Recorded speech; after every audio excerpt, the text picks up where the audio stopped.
husky people, strong people who can withstand, all the kicks. And I told him, if I hit the ball to you, not only will the ball go back to the end of the back of the net, but it will also go to the ball with the ball.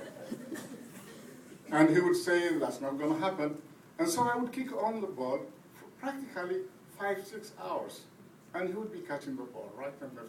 He ended up becoming one of the best goalkeepers. And our class team at that time won the entire high school championship trophy. So, fair deal, he made a bookworm out of me, and I made a macho athlete out of him. So we complemented each other. And this was the way we lived life, up to now. We never separated. Even if we were separated by thousands of miles away, we would always be communicating by telephone, by mail, and so on and so forth.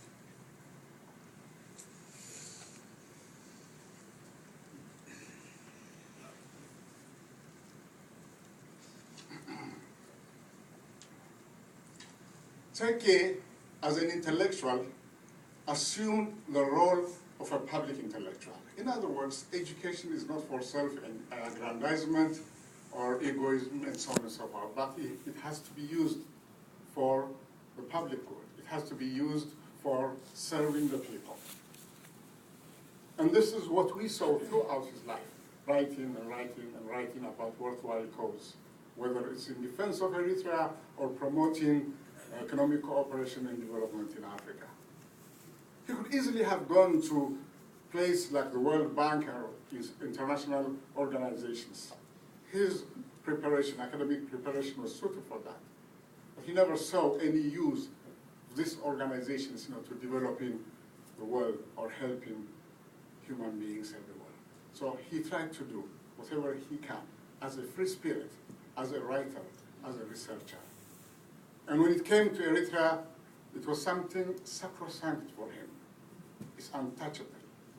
You do or say something wrong about Eritrea at your peril. And that was his trademark right from the beginning, many, many, many years back, before the start of the Eritrean independence movement and what have you. I will be remiss if I fail to mention one point about Tekie. And I know he would love it when I mention it and say it. The same amount of zeal, the same amount of or type of drive that will make him write and perform or accomplish something would also stand on his way starkly and has to pass a certain test, a certain litmus test. Is this thing right or wrong? It doesn't matter what it's about. It doesn't matter if it's me or somebody else. It doesn't matter. He has first to analyze it, see it, and be convinced that it's right. Whenever he sees an issue or a situation going beyond a certain thin red line, he will stop it. He will stop you in no uncertain terms, and he will do it in a way that you will never, never be able to ignore it. It doesn't matter whether this is personal life, social life, or in his writings, or about politics. He always did what his conscience told him was right. Everything, in other words, that he was writing about Eritrea and Ethiopia is because he felt it and he believed in it. There was nothing that he would do to make somebody like him believe in what he did whatsoever. So in that sense, he was a true intellectual. But he never was carried away with this sterile kind of intellectualism. You know what economists do. They build models based on assumptions, and then, as Kenneth Baldwin would say, they also build other models on those models, and in the end, there is no relationship between the latest model and the reality. He wouldn't indulge in this kind of academic exercise. He would rather spend his time on doing something that's socially, politically, and humanly important to people. And that's how he spent his time. That's how he devoted his writing and his academic endeavor.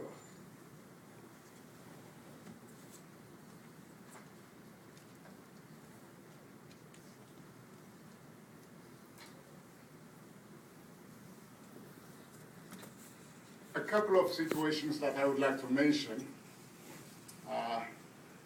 Tekie, when we were talking about Eritrean independence, the possibility of Eritrean independence in the 1980s, it was far away, but we knew it would be coming. And so we started talking about what are we going to do when we go to Asmara for the first time.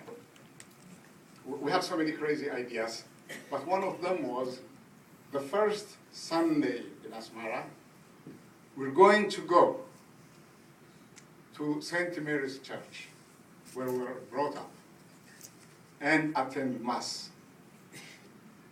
That's exactly what we did. The other one you wouldn't like to hear about it, but I'm going to say it, was to go to Abashaul and drink suwa. Tekie wouldn't go, I did.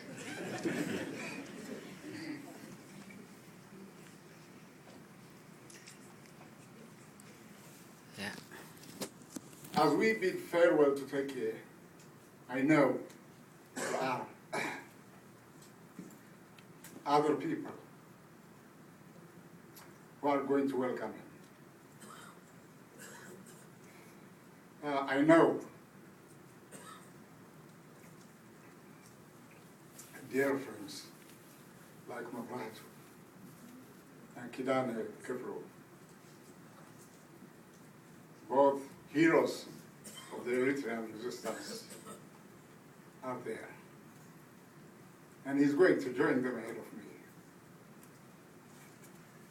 It reminds me of a line that I read during my high school reading days many, many years back about the American Civil War in a book called Raintree County.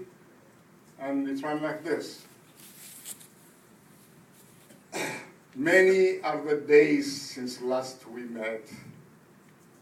Tears have been blushed and cries have been wept.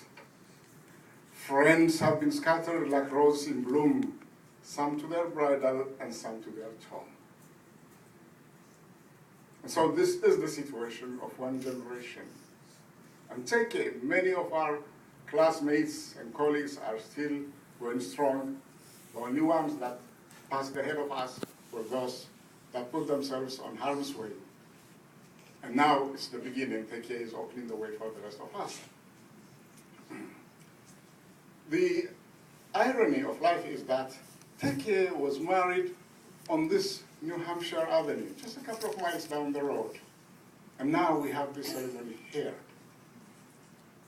And he's going back to the same St. Mary's Church that I told you about. And he's going to get buried in Haz, in Asmara, where the cemetery is located, the same neighborhood. And so things are going back in a circle. And so in a way, this is also a homecoming for him. And again, as a bookworm, I remember from my high school readings, a poem by Robert Louis Stevenson. And he says, under the wide and starry sky, dig the grave and let me lie. This be the verse you grave for me. Here he lies where he longed to be. Home is the sailor from the sea, and the hunter home from the hills. And so it will be for Tekie, home from around the world, going back to where he was born. I would like to convey my deepest sympathy to his family and Michael. And Michael, I'd like to tell you that as your godfather, I'll be here for you forever and ever.